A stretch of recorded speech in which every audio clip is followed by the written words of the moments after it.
नर नारायण कृता हे रंबस्तुतिः श्री गणेशाय नमः।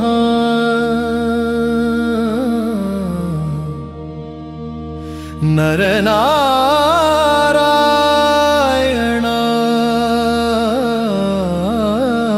उच्चतुः नमस्ते गणनाथाय भक्तसंरक्षकाय ते भक्तेभ्यो भक्तिदात्रे हेरम्बाय नमो नमः।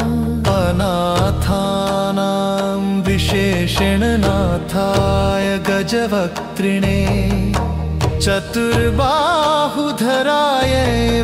लम्बोदर नमोऽस्तु ते। धुण्ढये सर्वसाराय नानाभेद प्रचारिणे भेदहीनाय देवाय नमश्चिन्तामणे नमः। सिद्धिबुद्धिपते तुभ्यं सिद्धिबुद्धिस्वरूपिणे योगाय योगनाथाय शूर्पकर्णाय ते नमः। सगुणाय नमस्तुभ्यं निर्गुणाय परात्मने सर्वपूजाय सर्वाय देवदेवाय ते नमः। ब्रह्मणां ब्रह्मणे तुभ्यं सदा शान्तिप्रदायक सुख शान्तिधरायैव नाभिशेषाय ते नमः।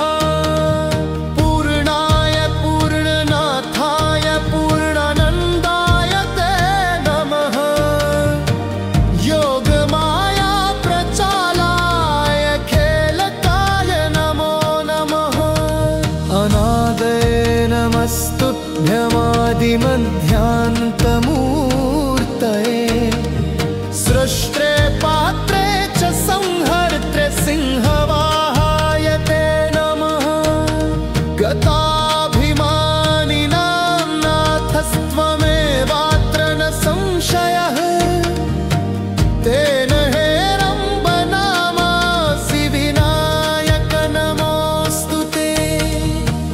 किं स्तुवस्त्वां गणाधीश योगाभेदमयं परम् अतस्त्वां प्रणमामो वेतेन तुष्टो भव प्रभो। एवमुक्त्वा नतौ तत्र नरनारायण वृषि तावुत्थाप्य गणेशान् उवाच घननिस्वनः।